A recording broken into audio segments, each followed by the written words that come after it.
है कि समाज में हर वर्ग, चाहे वो ऑटो रिक्शा वाला हो, रिक्शा वाला हो, मिनी बस वाला हो, प्राइवेट ऑपरेटर्स हो, सबकी समस्याओं को सुना जाए। क्योंकि कोरोना की इस जंग के बाद लोगों ने मौत से जंग लड़ी है और मौत से जंग के बाद जिंदगी पटरी पर कैसे आए, लोगों की क्या परेशानी है, उन परेशानियों को लेकर सरकार क्या कर सकती है, उन सब समस्याओं को सुनने के लिए हम अलग अलग लोगों को बुला रहे हैं। पहले प्राइवेट बस ऑपरेटर्स को बुलाया था, रोडवेज के कर्मचारी यूनियन के नेताओं को बुलाया, अब ऑटो रिक्शा यूनियन के नेता आज मिलकर गए, सारे संगठन मिलकर गए।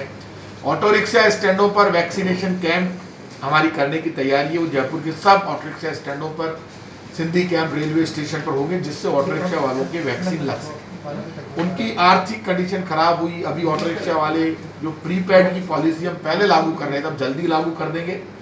प्रीपेड की पॉलिसी इस ढंग से लगे जिससे ऑटो रिक्शा वाले को रोजगार मिल सके और जयपुर की पब्लिक को, राजस्थान की पब्लिक को एक सुरक्षित यातायात मिल सके। वो पॉलिसी हम लागू करने जा रहे हैं, इसलिए आज ऑटो रिक्शा वालों को बुलाया था।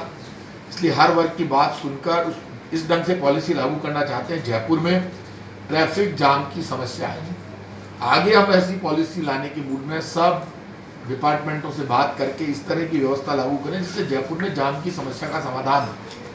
और वो सब धीरे धीरे, क्योंकि अब जिंदगी पटरी पर लौट रही, तो सब जगह दौरे करके ऐसी व्यवस्था करेंगे जिसमें ऑटो रिक्शा वाला, ई रिक्शा वाला, मिनी बस वाला, लो फ्लोर बस वाला, सिटी सर्विस, बाहर की सर्विस, सब इस ढंग से सुव्यवस्थित हो कि पब्लिक को सुविधा मिले, उनकी समस्या का समाधान हो और एक सुरक्षित यातायात सबको मिल सके। केंद्र की मोदी सरकार जब से आई है तब से बीजेपी के नेता इधर उधर की बात करते हैं, काम की बात कभी नहीं करते, मन की बात करते हैं लेकिन दूसरे के मन की सुनते नहीं है। दर्द है इस वक्त मन में। लोगों ने पूरे देश में कोरोना संकट में ऑक्सीजन की कमी को देखा है। केंद्र सरकार के नेताओं ने कहा ऑक्सीजन का मैनेजमेंट हम अपने हाथ में लेंगे। केंद्र सरकार ने ऑक्सीजन का मैनेजमेंट अपने हाथ में ले लिया।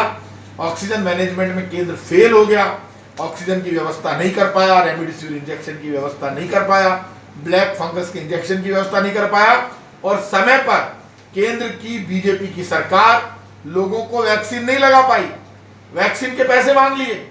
आज जवाब देना चाहिए बीजेपी के लोगों को, केंद्र सरकार के कामकाज का हिसाब देना चाहिए।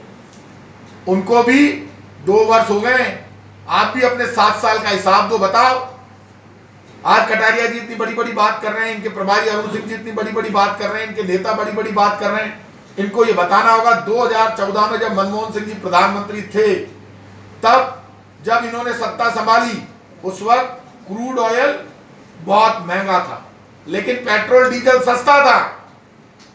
आज जब इनके पास सत्ता है तब क्रूड ऑयल के दाम 71 रुपए से $63 प्रति बैरल हो गए, लेकिन वापस इन्होंने रोज 25-30 पैसे बढ़ा रहे हैं। 168 दिन में आपने 52 बार पेट्रोल डीजल के दाम बढ़ा दिए। महंगाई पर बात नहीं करना चाहती बीजेपी, केंद्र सरकार का हिसाब किताब देना नहीं चाहती और इनको ये चिंता हो रही है। अभी लोगों को इस बात की चिंता नहीं है कि बीजेपी और कांग्रेस के नेता क्या बयान दे रहे हैं, इस बात की चिंता कि केंद्र सरकार हमको क्या दे रही है, राजस्थान की सरकार हमको क्या दे रही है। गहलोत सरकार ने तो अनाथ बच्चों के लिए बहुत बड़ा पैकेज दिया है। मैं बीजेपी के लोगों से पूछना चाहता हूं, आपने क्या दिया अनाथ बच्चों के लिए, वो बता दो। 1 रुपया नहीं दिया अनाथ बच्चों को, कोई पॉलिसी लेकर आए नहीं, डायरेक्ट टैक्स दिया नहीं हिंदुस्तान की जनता को। पेट्रोल डीजल की रेट बढ़ाकर 5,83,000 करोड़ रुपए इकट्ठे कर लिए। जितना कॉर्पोरेट टैक्स नहीं आया, इनकम टैक्स में पैसा नहीं मिला, उससे ज्यादा पैसा पेट्रोल डीजल से इकट्ठा कर लिया। आज इधर उधर की बात कर रहे हैं, अपना हिसाब देते नहीं। 2.5 वर्षों में एक आंदोलन बीजेपी नहीं कर पाई जयपुर की सड़क पर, 100 आदमी ये जुटा नहीं पाए। इनके पास मुद्दा ही नहीं है, जनता इनकी सुनने को तैयार नहीं है। बीजेपी गुटबाजी से भरी पड़ी है। पहले बीजेपी अपना घर संभाले। राजस्थान में कांग्रेस की सरकार की वर्किंग को लोगों ने देखा है। मुख्यमंत्री चिरंजीवी बीमा योजना में लोगों का इलाज फ्री हो रहा है, 3,000 करोड़ की योजना लेकर आए और राजस्थान के 5 करोड़ से ज्यादा लोग जुड़ रहे हैं उसमें। इसलिए ये बात करना, बड़ी बड़ी बात करना, कामकाज का हिसाब तो उनको देना चाहिए। राजस्थान कोरोना संकट के मैनेजमेंट में नंबर 1 पर रहा।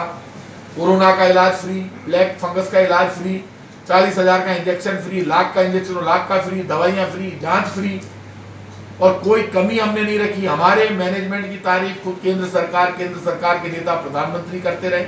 ये बड़ी बड़ी बात ये जो कर रहे हैं, मैं इनसे कहूँगा अपना घर संभालो तो अपने कामकाज का हिसाब दो। हिंदुस्तान पूछ रहा है, गैस सिलेंडर की सब्सिडी आपने खत्म कर दी, पेट्रोल डीजल महंगा कर दिया, महंगाई से देश बर्बाद हो रहा है, लेकिन केंद्र सरकार जनता की मदद करने की बजाय राजनीति करने में लगी हुई है। लेकिन केंद्र की पोल खुल गई है, लोग जिस केंद्र सरकार पे भरोसा करते थे वो भरोसा केंद्र सरकार